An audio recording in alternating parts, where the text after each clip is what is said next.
Here are solutions to homework set number 5 for ECE 463-63 Modern Control. This homework looks at full state feedback, specifically using Gura to place the closed loop poles of a dynamic system. So starting out, the first problem is write a function in MATLAB for pole placement. I'm going to pass the system's A matrix, B matrix, its desired pole location, and it spits back the feedback gains kx. And the approach we're going to use is Gura. So this consists of 3 similarity transforms. I'm going to have my similarity transform is your T1 times T2 times T3. T1 is the controllability matrix. So one way to do that is to set it up as B, A times B, A squared times B, A cubed times B, and so on. So this sets up the controllability matrix B, A, B, A squared B, and so on. The second matrix is the characteristic polynomial. So this will be your 1. So if it's a fourth order system, this will be the cubic A2, A1 for the characteristic polynomial, then shifts by 1. So that's your T2. That was T1. This sets it up. Find the characteristic polynomial of your system and start filling in the rows one at a time, sticking zeros in front to make it a square matrix. The third one is a flip matrix. That's just flip the rows so it's 1s on the off diagonal, just to flip the order of the states. Then similarity transform is just T1, T2, T3.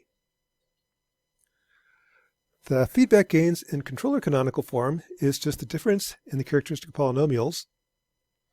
And it kind of goes backwards so that the last term in the difference is the first term in K's in the feedback gain, second and so on. So this just says if the order is 1, 2, 3, 4, 5, flip it. Go 5, 4, 3, 2, 1. That gives you the feedback gains in controller canonical form. In the original system, do a similarity transform and convert back. So that's one way to implement a pole placement algorithm.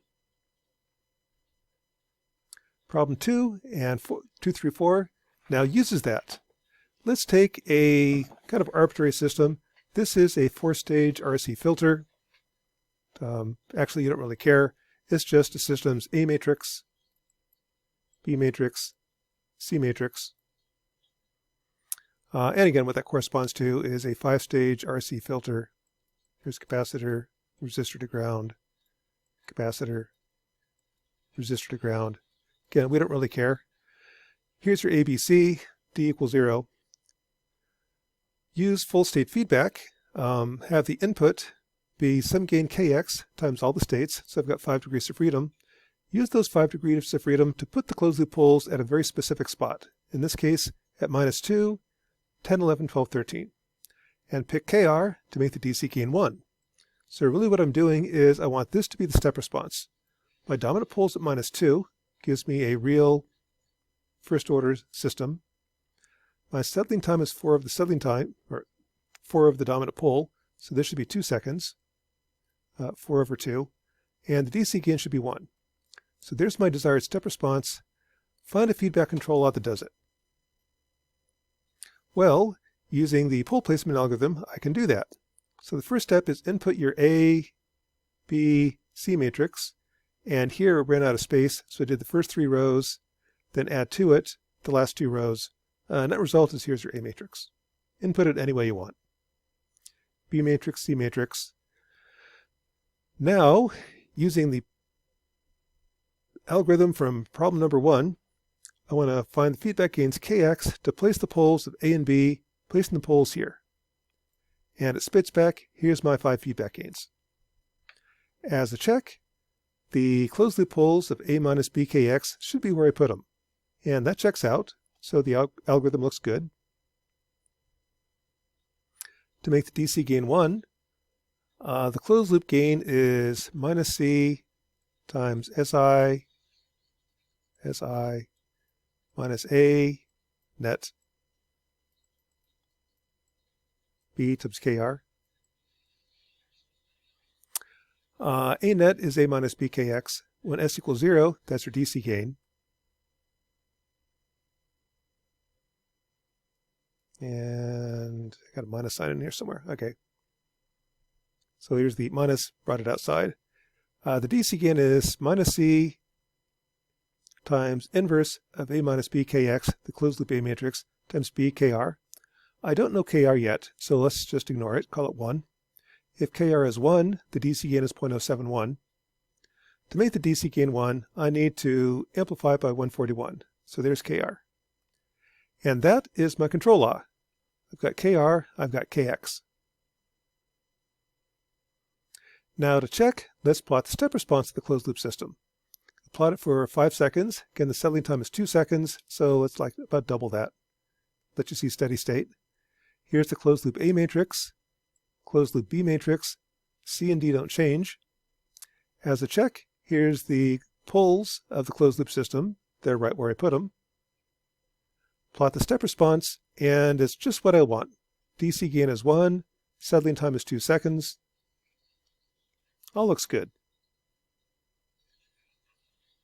If I look at the input, however, I can do that by having the same system, but now for the output, I'm going to look at Y, actually U is minus KX times X plus KR times R.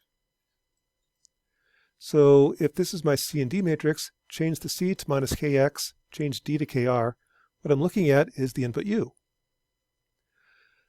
Form that system, take the step response and plot it. Here's what the input looks like. In order to get a step response that does this, I've got an input that's just huge, starts out at 140, and then quickly goes to something. What that indicates is the pole location maybe isn't the best location. So here's the problem. The dominant pole I want to put at -2. That tells you the closed loop system's response. What about the other 4 poles? Well, in theory, it makes absolutely no difference. They're not dominant. Put them anywhere you want. It takes energy to put them in different spots, however. But pick an arbitrary spot. It might take a lot of energy, and that shows up in the input. Again, at the output, I don't notice it, but the input, I've got a huge input. So that leads into problem 3. Rather than putting the other 4 poles anywhere, let's look at how the system wants to behave. Find the poles in the open loop system. They're right here. Let's change this guy right here, make that -2. That gives me my step response that I want. 2-second settling time, no overshoot. Let's leave the other 4 poles alone. And the argument is, if I don't move the poles, well, it shouldn't take any energy to do nothing. Sort of like a double negative.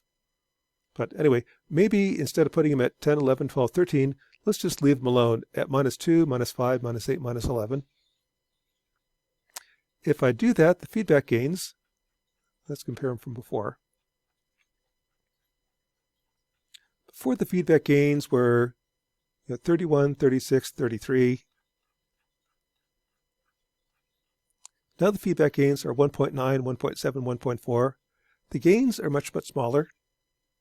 I've got the same dominant pole, so it should be about the same step response, but much smaller gains. Small gains are good. Small gains are they tend to work better. If I have a really good model, the large gains work. If I have any modeling errors, large gains tend to amplify any mistakes you have in the modeling. They also amplify noise, stuff like that. So I want to keep the gains down. By putting the poles where the system wants to behave, I kept the gain small. And KR, again, is whatever it takes to make the DC gain 1. If I plot the step response, form the closed loop system, plot it one more time, the step response looks almost exactly the same as it did before, maybe a little bit slower because I have that second dominant pole at -2.1. So a little bit slower. But the input starting at 140, starts out at 9. That's important because you have to be able to apply whatever input you're commanding. I need to oversize the motor, the actuator, or the voltage coming in. Say this is a RC filter. I don't have to apply 140 volts anymore. I only need to apply 9 volts to get the same response. So that's a much better system from a practical standpoint. From an output standpoint, exactly the same. So that leads to the question, where should you place the non-dominant poles? Or where is the optimal place to put the non-dominant poles? Well, optimal is kind of a strong word. It depends upon what you mean by optimal. If I come up with a cost function, I can find the optimal place to put the poles, but that depends upon the cost function. We're actually going to do that later on when we get into optimal control. It's another way of finding the closed loop poles, find the feedback gain Kx. Similar to pole placement, but slightly different approach. So stay tuned for that. The last problem looks at, I've got a system with real poles. Can I make it oscillate?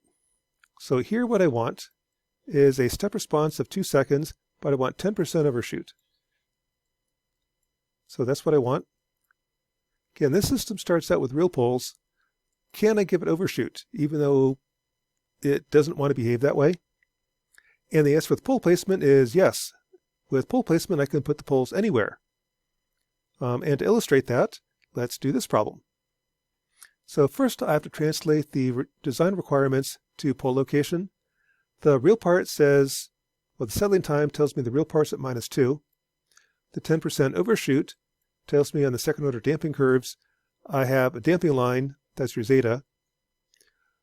0.591 gives you 10% overshoot. The angle,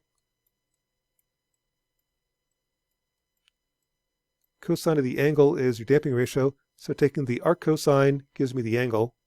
Once I know the angle, I know the real part, find the complex part. So all that together tells me I want to put the closed loop dominant pole at -2 plus minus j 2.73. That should give me 2 second settling time and 10% overshoot. That's for 2 of the poles.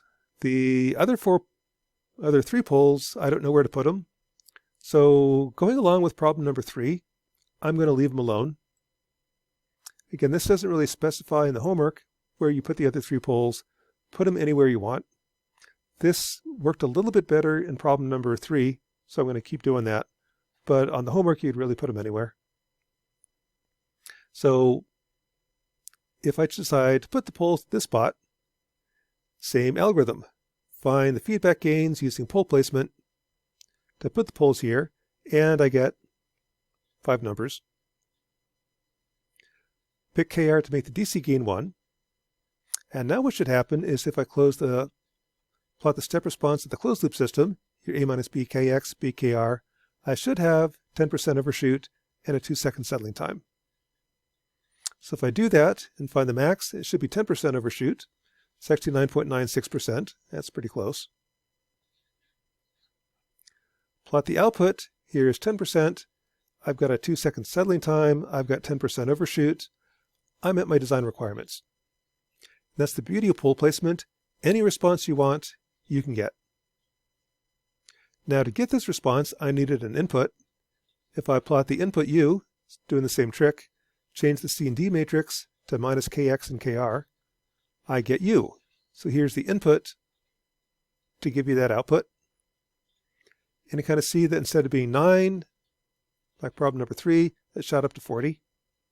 I can make it oscillate, but this system has real poles. It doesn't want to oscillate. If you push it hard enough, I can make it oscillate. But I had to crank up the input by about 4 times to do it. But it can be done. So that is homework set number 5 for 463, 663 modern control.